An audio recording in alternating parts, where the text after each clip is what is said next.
Hello everyone, welcome back to my channel. তো কেমন আছো সবাই? আমি তো খুব ভালো আছি। তো দেখতেই পাচ্ছ আজকে আমি কিছুটা চাল নিয়ে বসে পড়েছি তোমাদের সামনে। আজকে হবে বাসন্তী পোলাও আর নিরামিষ আলুর দম। তো যেহেতু আমি নিরামিষ রান্নাটা করছি তাই ভাবছি তোমাদের সঙ্গে শেয়ার করি। তো দেখতেই পাচ্ছ আমি যে বাটিটা দেখালাম, কাঁচের বাটিটা, ওটা দু বাটি মেপে আমি আতপ চাল নিয়ে নিয়েছি, গোবিন্দভোগ চাল।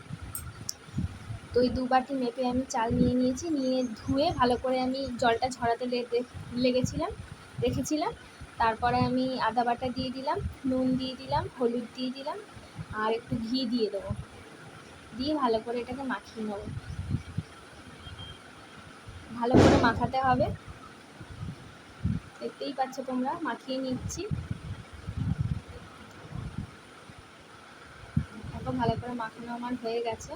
ভালো করে মাখিয়ে নিয়ে এটাকে আমি রেখে দেবো 8 ঘন্টার জন্য। তারপর 8 ঘন্টা পর ফিরে আসছি। তারপরে চলে এসেছি। আসার পর আমি একটা কড়া বসিয়ে দিয়েছি, আর এটা হচ্ছে নিরামিষ কড়া। আমি যখন নিরামিষ খাই তো এই কড়াই রান্না করি। আর দিয়ে দিয়েছি 2-3 চামচ মতন সাদা তেল আর একটু ঘি, যেহেতু আমি চালের মধ্যে ঘি দিয়েছিলাম। তারপরে দিয়ে দিয়েছি গোটা গরম মশলা, তেজপাতা, তারপর কাজু কিশমিশ রেখেছিলাম দিয়ে দিচ্ছি। এবার এটা একটু ভেজে নেবো। ভেজে নেওয়ার পর আমি চালটা ওর ওপরেই দিয়ে দেবো।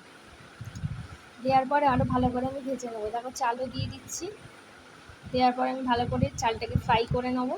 একটু ভাজা ভাজা হবে, ততক্ষণ অবধি আমি ওয়েট করবো। একটু ভালো করে নেড়ে ভালো করে লাল লাল করে ভেজে নেব। বেশি কিন্তু পোড়ালে সেটা হবে না, আর ভালো করে না ভাজলে চালটা কিন্তু ঝরঝরে হবে না, মানে পোলাওটা। যেই বাটি চাল নিয়েছিলাম 2 বাটি, সেই বাটি মেপে আমি 4 বাটি জল নিয়ে নেবো, মানে 1:2। তুমি যদি 2 কাপ চাল নাও তো তোমার সেখানে 4 কাপ জল লাগবে। দেখো 4 বাটি আমি ওই বাটি মেপে জল নিয়ে নিয়েছি, নিয়ে আমি দিয়ে দিলাম। দেওয়ার পরে একবারে আমি ওটা আঁচটাকে একদম মিডিয়াম থেকে একটু মিডিয়াম টু লো রেখে আমি সেটা বন্ধ করে দেবো। আর 2টো কাঁচা লঙ্কা দিয়ে দিলাম। তারপর কিছুক্ষণ পর খুলে দেখলাম যে এখনও হবে, তাই একটু চিনি দিয়ে দিলাম। দেওয়ার পর আমি ভালো করে নেড়ে নেবো।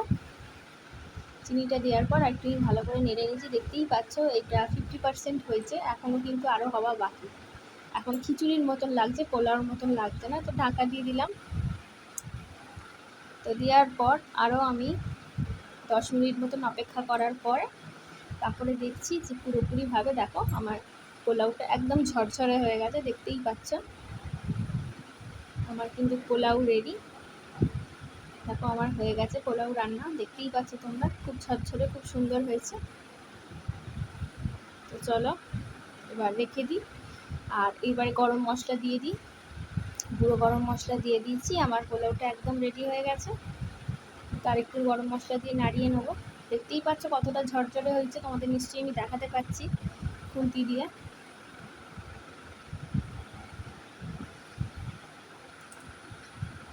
তারপরে চলো এবার আলুর দমটা করে নিই। এই যে দেখো ডুমো করে আলু কেটে নিয়েছি, নিরামিষ আলুর দম বানাবো। আর এখানে জিরে, ধনে, শুকনো লঙ্কা, গোটা গরম মশলা নিয়ে নিয়েছি, কড়ার মধ্যে ভেজে নেবো।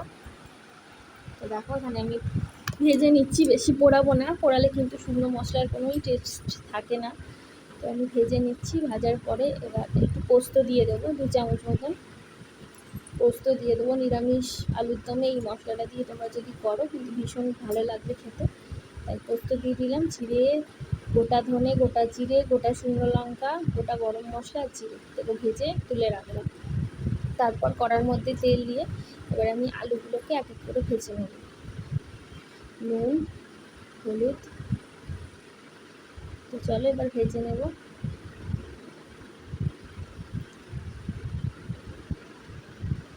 তো দেখো আলুগুলোকে ভেজে নিচ্ছি।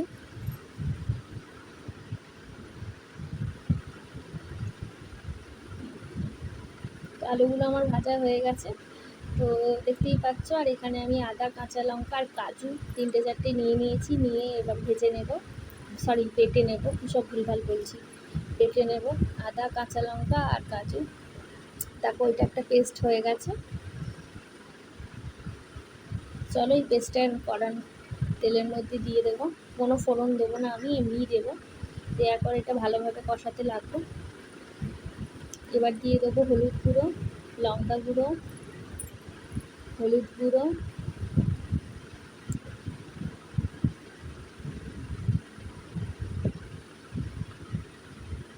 আর নুন দেবো।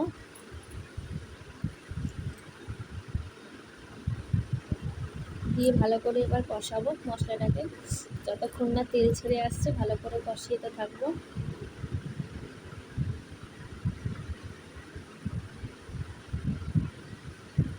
তো আমার কাছে টমেটো কেচাপ ছিল, তো আমি টমেটো কেচাপটা ইউজ করছি। টমেটো কেচাপ দিয়ে দিলাম, আমার কাছে টমেটো ছিল না, তোমরা চাইলে টমেটো দিয়েও করতে পারো। আর একটু টক দই দিয়ে দিলাম। তো দেওয়ার পরে এবার আমি আরেকটু ভালো করে কষে নেবো।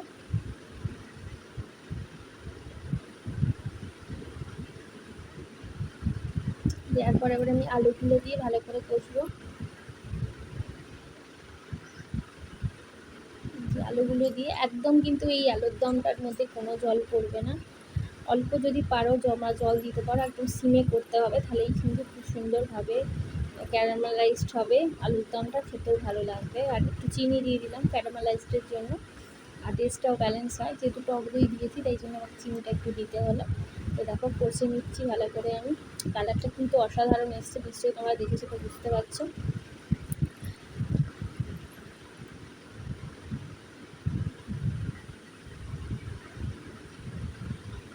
তো তারপরে একটুখানি জল দিয়ে দিয়ে, অল্প জল, তোমরা যেরকম গ্রেভি পছন্দ করে রাখবে, এই নিরামিষ আলুর দমটা কিন্তু একটু মাখা মাখাই ভালো লাগে।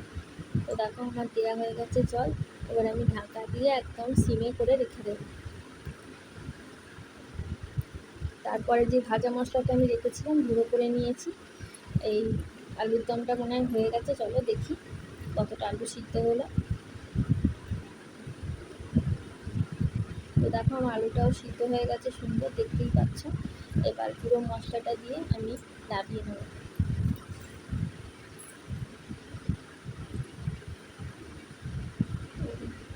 মশলাটা দিয়ে দিলাম,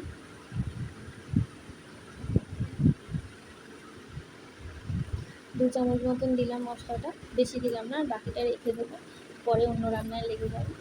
আর এই আলুর দমটার মধ্যে গুঁড়ো মশলাটা দিয়ে দেওয়ার পরে আমার আলুর দমটা পুরো রেডি হয়ে গেল। আর একটু ঘি দিয়ে দিলাম, অল্প ঘি দিলাম, যেহেতু নিরামিষ আলুর দম একটু ঘি দিলে ভালোই লাগবে, দিয়ে দিয়েছি। তো দেখো আমার পুরো নিরামিষ আলুর দমটা পুরোপুরিভাবে রেডি। তো চলো এইখানে কিন্তু খেতে দিয়ে দিয়েছি তোমার দাদাভাইকে, আর আমিও নিয়ে নিয়েছি, আর শসা, তার সঙ্গে নিরামিষ আলুর দম আর নিরামিষ পোলাও। তো চলো খেয়ে কীরকম হয়েছে তোমাদেরকে বলি। খেতে কিন্তু খুব ভালো হয়েছিল, নিজে করে নিজে বলছি না, দাদাভাইও খুব ভালো বলেছে। আর দাদাভাইকে আমি প্রত্যেকবারই খাবারে দেখাই, তো আজকে আর দেখালাম না, আজকে ওর তাড়াতাড়ি খিদে পেয়েছিলো, তাড়াতাড়ি খেয়ে নিয়েছে। আমার আর সময় নেই, ভালো লাগলে লাইক সাবস্ক্রাইব করে টাটা বাই বাই।